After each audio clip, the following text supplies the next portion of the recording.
Salut à tous et bienvenue sur la chaîne d'Icozy. Cette semaine on change un peu. Au lieu de vous proposer une sortie jeu vidéo pour 2017, je vais vous parler d'une toute autre sortie. Une nouvelle console. Une nouvelle génération. Après la dernière conférence E3, il y a eu beaucoup d'informations confirmées au sujet des consoles de chez Sony comme chez Microsoft. Sony nous informa de la sortie de sa version de la PlayStation 4 évoluée, appelée premièrement PlayStation 4.5 ou PlayStation 4K, Neo ou encore PlayStation Pro. Plus puissante et performante, elle ne fait pas partie intégrante des next-gen, car on reste bien sur le modèle de la 4ème génération de PlayStation. Sachant que la Slim peut être plus performante que les premiers modèles, modernité oblige la modification des cartes graphiques et autres composants internes, dus au jeu créé demandant une plus haute performance. Petite anecdote à ce sujet, un jour avant sa sortie, j'ai eu la chance d'obtenir GTA V, comme pour ceux qui l'avaient précommandé. Tout excité, je rentre chez moi pour y jouer, je lance le mode histoire car le mode en ligne ne serait accessible que quelques jours après. Tout le monde se souvient du début avec Franklin Lamar se faufilant le long d'une maison pour y dérober 2 voitures de sport, là où on t'explique comment décapoter, le pied d'enfer non. Tu commences la course et 30 mètres après le jeu freeze. J'avais beau recommencer, le jeu freezait quasiment au même endroit à chaque fois. J'ai dû retourner internet pour savoir ce qu'il se passait car j'étais sûr de ne pas être le seul. Eh bien il s'agissait en fait de la console. Cela pouvait arriver aux consoles trop vieilles. À cette époque, je possédais le modèle FAT, et la carte graphique n'étant pas assez puissante pour le jeu. J'ai dû donc acheter un modèle Slim pour y faire tourner GTA V. Donc, la PlayStation Pro sera encore plus performante, mais ne nous attardons pas sur ce sujet, la console est déjà en boîte et prête à être vendue dans les semaines qui suivent. Parlons plutôt du sujet de la console nouvelle génération de chez Microsoft appelée Scorpio. Encore très peu de détails voient le jour pour l'instant, mais j'ai essayé d'avoir quelques infos en envoyant des emails à Microsoft, mais les réponses sont celles de personnes qui font semblant de ne pas avoir les infos, comme un peu mystérieuses. On m'a souvent répondu la même chose alors que j'ai envoyé des mails dans des pays différents. C'est un projet monsieur, nous n'avons pas plus d'infos à vous donner. Je sais que la console devrait voir le jour pour la fin de l'année prochaine, c'est déjà ça.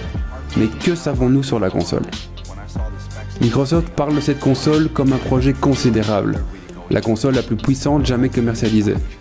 L'idée derrière est de pouvoir donner au gaming sur console la qualité de celui pratiqué sur PC, contenu 4K et réalité virtuelle en tête. Reste qu'il s'agira toujours d'une déclinaison de la Xbox One et que les jeux Scorpio seront compatibles avec les deux autres consoles. Sur Xbox One, les jeux tournent en 1080 à 60 fps, mais la résolution change de manière dynamique quand beaucoup d'éléments sont à l'écran pour conserver la fluidité. Sur une Scorpio, le jeu tournera tout le temps avec les réglages à fond. La puissance de la machine, 8 corps et un GPU, capable de calculer 6 teraflops par seconde, permettant une expérience sans compromis. Si l'annonce est alléchante, la stratégie de Microsoft est difficile à comprendre. Phil Spencer affirme que la société a voulu jouer toutes ses cartes pour que leurs clients choisissent la console en connaissance de cause. Cela dit, comment imaginer qu'une telle annonce ne puisse pas faire de mal au potentiel commercial de les Xbox One S ? Certes, d'un point de vue utilisateur, c'est une bonne chose, mais on a du mal à voir avec ces arguments comment Microsoft compte vendre sa Xbox One S à ses clients qui savent désormais qu'elle sera dépassée dans quelques mois, à part en connaissance du prix qui normalement devrait être au-delà de 500 €. En face, Sony, qui a déjà une longueur d'avance, ne pourra que profiter de cette stratégie qui pousse les clients Microsoft à l'attente en vendant des PS4. D'ailleurs, le japonais s'est bien gardé d'en dire plus sur sa PlayStation 4 Pro lors de l'E3, mais a déjà une arme matérielle bien préparée pour contrer la Scorpio quand elle sera sur le marché. À stratégie de mise à jour similaire, même avec du matériel supposé moins puissant, Sony semble encore partir gagnant, quoi que puisse faire Microsoft. Et le PlayStation Virtual Reality est déjà réel, quand Microsoft est encore en phase de réflexion. Donc, on peut s'attendre à une console exceptionnelle du côté de chez Microsoft, ayant pour but de mettre la balle dans leur camp. Mais pour combien de temps ? Nous savons déjà qu'une PlayStation 5 verra le jour entre 2018 et 2020. Pour ma part, cela n'empêchera pas aux fans de se procurer les deux consoles, mais ce qui est clair, c'est qu'il serait fort probable que la PS5 dépasse largement la Scorpio à sa sortie pour remettre les choses en ordre. Sony en tête et Microsoft mangeant les restes. La vidéo touche à sa fin et je vous dis déjà que la chaîne aura droit à quelques nouveautés dans les semaines qui suivent. N'oubliez pas ce foutu pouce bleu si la vidéo t'a plu, ça aide, ça c'est sûr.